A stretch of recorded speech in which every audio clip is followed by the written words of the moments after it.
बिस्मिल्लाहिर्रहमानिर्रहीम अस्सलाम वालेकुम viewers, welcome to my YouTube channel. इस वीडियो में मैं आपको step by step complete process करके दिखाऊंगा कि आप किस तरह से child protection and welfare board में जॉब्स के लिए घर बैठे ऑनलाइन अप्लाई कर सकते हैं। इसके लिए आप अपने मोबाइल, लैपटॉप या कंप्यूटर गूगल क्रोम को ओपन करें। गूगल क्रोम ओपन करने के बाद आपने यहाँ पर सर्च करना है एनटीएस सर्च करने के बाद आपके सामने एनटीएस की वेबसाइट ओपन होती है। आप एनटीएस पर क्लिक करने के बाद आपके सामने इस तरह का इंटरफेस ओपन होता है। ये कहता है नेशनल टेस्टिंग सर्विस पाकिस्तान। इसके बाद यहाँ पर आप इस पर क्लिक करें। इसके बाद यहाँ पर कहते हैं ओपन एप्लीकेशंस। आप ओपन एप्लीकेशंस पर क्लिक करें। क्लिक करने के बाद यहाँ पर आप ये चेक कर सकते हैं एनटीएस की तरफ से जितने भी टेस्ट और जॉब्स अनाउंस की गई वो यहाँ पर आप चेक कर सकते हैं।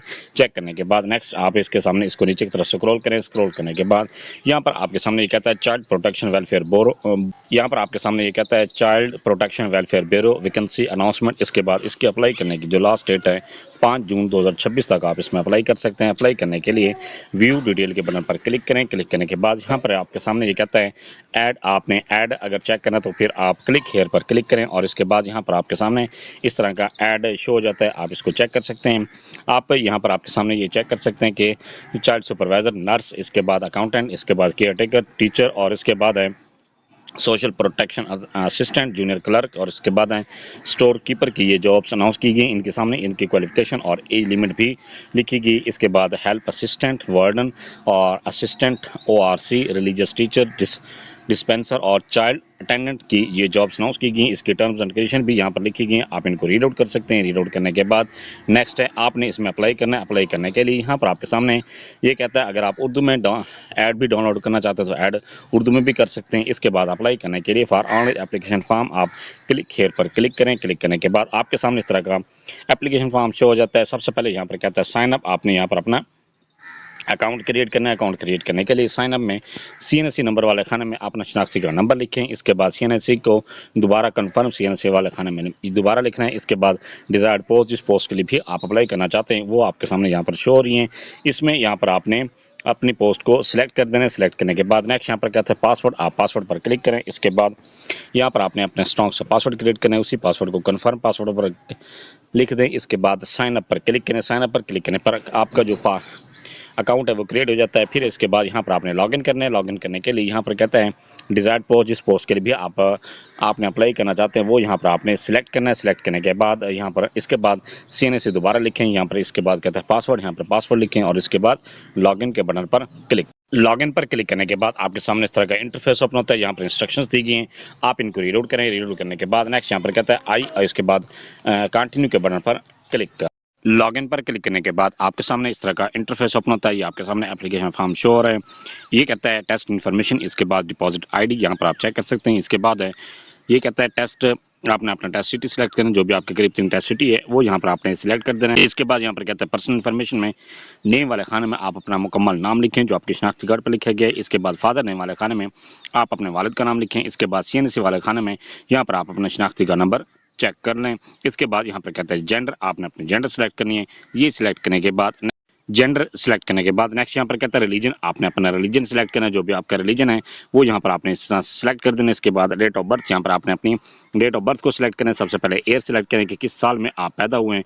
जिस साल भी आप पैदा हुए हैं वो यहाँ पर आपने इस तरह सेलेक्ट करना है। इसके बाद मंथ सेलेक्ट करें। इसके बाद डेट सेलेक्ट कर दें। ये सेलेक्ट करने के बाद ईमेल वाले खाने में अपने जीमेल लिखें। इसके बाद प्रोविंस वाले खाने में आपने अपना प्रोविंस सेलेक्ट करना है। इसके बाद यहाँ पर कहता है डिस्ट्रिक्ट डोमिसाइल, यहाँ पर आपने अपना डिस्ट्रिक्ट ऑफ डोमिसाइल सेलेक्ट करना है। जो भी आपका डिस्ट्रिक्ट है वो यहाँ पर आपने इस तरह सेलेक्ट कर देना। इसके बाद पोस्टल सिटी, यहाँ पर आपने अपना पोस्टल सिटी यहाँ पर लिखना है। इसके बाद पोस्टल एड्रेस में आपने मुकम्मल अपना पोस्टल एड्रेस लिखना है जो आपकी शनाख्ती कार्ड पर लिखा गया। इसके बाद मोबाइल फ़ोन में यहाँ पर आपने अपना मोबाइल नंबर लिखना है। ये लिखने के बाद ये कहता है कि do not give your portable mobile number which is converted from one network to another so that SMS delivery is ensured. ये आपने ख्याल करना है कि जो आप नंबर देंगे वो आपका कन्वर्टेड नहीं होना चाहिए, बल्कि इसमें अगर जायज़ का नंबर तो वो जायज़ में ही होना चाहिए। जोंग यू फोन टेलनार में कन्वर्ट नहीं होना चाहिए। इसके बाद यहाँ पर कहता है फ़ोन वाले खाने में यहाँ पर रेजिडेंस आप इसको खाली छोड़ सकते हैं, ये ऑप्शनल है। इसके बाद यहाँ पर कहता है फ़ोन ऑफिस है, ये भी आप खाली छोड़ सकते हैं। इसके बाद यहाँ पर कहता है आर यू डिसेबल, क्या आप डिसेबल्ड हैं? अगर ये डिसेबल्ड हैं तो यस पर क्लिक कर दें। इसके बाद आप डिसेबल्ड नहीं हैं तो नो पर क्लिक कर दें। इसके बाद अपलोड फोटोग्राफ में आप अपनी पिक्चर को अपलोड करें। पिक्चर अपलोड करने के लिए यहाँ पर आपने ख्याल करना है कि आपकी जो पिक्चर है 2 MB से ज़्यादा बड़ी नहीं होनी चाहिए। इसके बाद यहाँ पर कहता है कि क्वालिफिकेशन, आपने अपनी क्वालिफिकेशन को यहाँ पर इंटर करना है। एकेडमिक इन्फॉर्मेशन में यहाँ पर कहता है SSC और O लेवल, यहाँ पर आपने अपनी क्वालिफिकेशन को इंटर करने के लिए सबसे पहले मैट्रिक साइंस या आर्ट्स या O लेवल साइंस या O लेवल आर्ट्स यहाँ पर आपने सिलेक्ट करना है। सिलेक्ट करने के बाद नेक्स्ट यहाँ पर कहता है मेजर सब्जेक्ट्स, जो भी आपके मेजर सब्जेक्ट्स हैं वो यहाँ पर आपने लिखने हैं। इसके बाद पासिंग ईयर में जिस साल भी आपने अपनी डिग्री पास की है वो यहाँ पर आपने इस तरह से ये सिलेक्ट कर देने हैं। इसके बाद यहाँ पर कहता है टोटल मार्क्स, यहाँ पर आपने टोटल मार्क्स लिखने हैं, जितने भी टोटल मार्क्स थे वो यहाँ पर आपने इस तरह से लिख देने हैं। इसके बाद कहते हैं ऑब्टेन मार्क्स में जितने आपने नंबर हासिल किए हैं वो यहाँ पर आपने इस तरह से लिख देने हैं। इसके बाद यहाँ पर आपने यूनिवर्सिटी का अपना बोर्ड का नाम लिखना है, जो भी आपका बोर्ड का नाम है वो यहाँ पर आपने लिख देना है। यहाँ पर मेजर सब्जेक्ट्स में आप यहाँ पर साइंस भी लिख सकते हैं जस्ट। इसके बाद यहाँ पर कहता है HSCC या A लेवल, यहाँ पर आपने इंटरमीडिएट की क्वालिफिकेशन को इंटर करना है। इसके लिए यहाँ पर कहता है pre FSC, pre medical, pre engineering, ICS, FA, ICOM, DCOM और A लेवल नर्सिंग, जो भी आपकी कैटेगरी है वो यहाँ पर आपने इस तरह से सिलेक्ट कर देना है। इसके बाद यहाँ पर कहता है आपके सब्जेक्ट्स, जो भी आपके सब्जेक्ट्स हैं वो यहाँ पर आपने इस तरह से ये सिलेक्ट कर देने हैं और यहाँ पर आपने ये लिखने हैं। ये सब्जेक्ट्स लिखने के बाद नेक्स्ट है आपने वो साल सिलेक्ट करना है जिस साल में आपने अपनी डिग्री पास की है, वो यहाँ पर आपने इस तरह से लिख देने हैं। इसके बाद यहाँ पर कहता है टोटल मार्क्स में आपने टोटल मार्क्स यहाँ पर लिखने हैं। इसके बाद ऑब्टेन मार्क्स में जितने भी आपने नंबर हासिल किए हैं वो यहाँ पर आपने लिख देने हैं। इसके बाद यहाँ पर कहता है बोर्ड, आपने बोर्ड का नाम लिखना है। ये लिखने के बाद नेक्स्ट है बैचलर, यहाँ पर आपने अपनी बैचलर इंटर करनी है। इंटर करने के लिए BA अगर आपने की है सिंपल तो BA लिख दें। अगर आपने BSc की है, BCS की है या BCom है, जो भी आपकी कैटेगरी है वो यहाँ पर आपने इस तरह से सिलेक्ट कर देनी है। इसके बाद यहाँ पर कहता है अगर आपने BS प्रोग्राम किया फिर आपने बैचलर सेलेक्ट नहीं करना बल्कि बैचलर और मास्टर सेलेक्ट करना है। यहाँ पर आपने BS, यहाँ पर BS ऑनर्स आपने यहाँ पर सिलेक्ट करना है या BCom, अगर BCom किया तो BCom सिलेक्ट करेंगे। इसके बाद यहाँ पर कहता है कैटेगरी, आपने कैटेगरी को सिलेक्ट करना है। अपनी जो भी सब्जेक्ट से स्पेशलाइजेशन है वो यहाँ पर आपने इस तरह से ये सिलेक्ट कर देना है। ये सिलेक्ट करने के बाद नेक्स्ट है यहाँ पर आपने पासिंग ईयर सिलेक्ट करना है, जो भी आपका पासिंग ईयर है वो यहाँ पर आपने इस तरह से सिलेक्ट कर देना है। इसके बाद ऑब्टेन मार्क्स में अगर आपने नंबर हासिल किए हैं तो नंबर लिख दें। CGP है टोटल वो यहाँ पर आपने CGP लिख देनी है। अगर आपने मार्क्स लिखना चाहते हैं तो इस तरह से आप अपने मार्क्स लिख सकते हैं। ये लिखने के बाद यहाँ पर आपने अपनी यूनिवर्सिटी का नाम यहाँ पर आपने लिख देना है, जिस यूनिवर्सिटी या से आपने अपने क्वालिफिकेशन हासिल की है। इसके बाद सेम अगर आपने बैचलर आपने की है तो फिर बैचलर में भी ये आपने इसी तरह से सिलेक्ट करना है। यहाँ पर आपने सब्जेक्ट्स लिखने हैं। इसके बाद पासिंग ईयर सिलेक्ट करना है। ये सिलेक्ट करने के बाद नेक्स्ट है ऑब्टेन मार्क्स और टोटल मार्क्स, इसके बाद यूनिवर्सिटी का नाम लिखना है। ये लिखने के बाद नेक्स्ट है अगर आपके MPhil है तो वो यहाँ पर आपने MPhil को भी सिलेक्ट कर देना है। MS किया तो MS सिलेक्ट कर दें, MBA किया तो MBO लिखते हैं। इसके बाद यहाँ पर कहता है इसके बाद फिर आपने अपने स्पेशलाइजेशन सिलेक्ट करनी है, फिर आपने पासिंग ईयर सिलेक्ट करना है। इसके बाद ऑब्टेन टोटल मार्क्स और यूनिवर्सिटी का नाम आपने सिलेक्ट। यहाँ पर कहता है रेलिवेंट क्वालिफिकेशन एक्सपीरियंस, आपका जो एक्सपीरियंस है वो क्वालिफिकेशन के मुताबिक है, जो आपने ऐड में मांगा गया उसके मुताबिक है, तो वो यहाँ पर आपने अपने एक्सपीरियंस को इंटर कर देना है। डेजिग्नेशन वाले खाने में आपने ओहदा का लिखना है, जो भी आपका ओहदा था, जो भी आपने जहाँ पर आप जॉब करते रहे, जो आपको ओहदा मिला था वो यहाँ पर आप लिखते हैं। और ऑर्गेनाइजेशन में आपने वो इदारे का नाम लिखना है जहाँ पर आप जॉब करते रहे। इसके बाद फ्रॉम डेट में आपने वो डेट सेलेक्ट करनी है, ये वो जो आप जिस डेट को आपने अपनी जॉब स्टार्ट की थी वो यहाँ पर आपने इस तरह से ये सिलेक्ट कर देनी है। इसके बाद यहाँ पर आपने मंथ सेलेक्ट करना है, मंथ सेलेक्ट करने के बाद डेट सेलेक्ट कर दें। इसके बाद टू डेट में आपने वो डेट सेलेक्ट करना है जिस डेट को आपने जॉब छोड़ी थी। अगर आप अभी तक जॉब कर रहे हैं तो फिर आपने जिस डेट को आप अप्लाई कर रहे हैं वही डेट आप सेलेक्ट कर दें। सेम इसी तरह से अगर आपके पास एक से ज़्यादा एक्सपीरियंसेस हैं तो वो आपने यहाँ पर एक्सपीरियंस को इंटर करते जाएँ। इंटर करने के बाद नेक्स्ट है यहाँ पर आपने जब आप एक्सपीरियंस को इंटर कर लेते हैं फिर आपने टोटल एक्सपीरियंस को सिलेक्ट करना है कि आपका टोटल एक्सपीरियंस कितने साल का बनता है। फिर आपने मंथ सेलेक्ट करने हैं।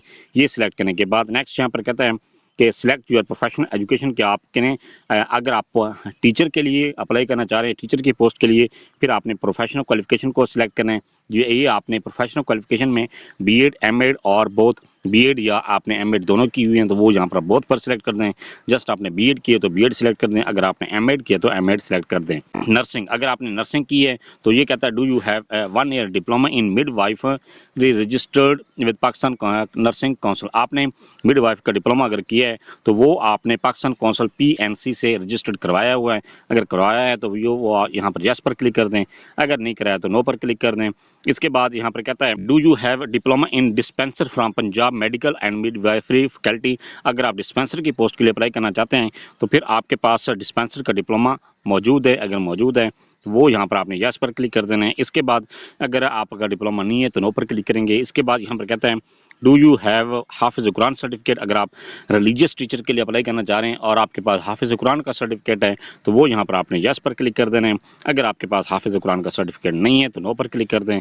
इसके बाद यहाँ पर कहता है do you have 1 year experience in telephone exchange. अगर आप हेल्प असिस्टेंट की पोस्ट के लिए अप्लाई करना चाहते हैं तो वो यहाँ पर आपके पास टेलीफोन एक्सचेंज का एक्सपीरियंस 1 साल का है। अगर है तो यस पर क्लिक कर दें, अगर नहीं है तो नो पर क्लिक कर दें। इसके बाद यहाँ पर कहता है do you have certificate in MS office.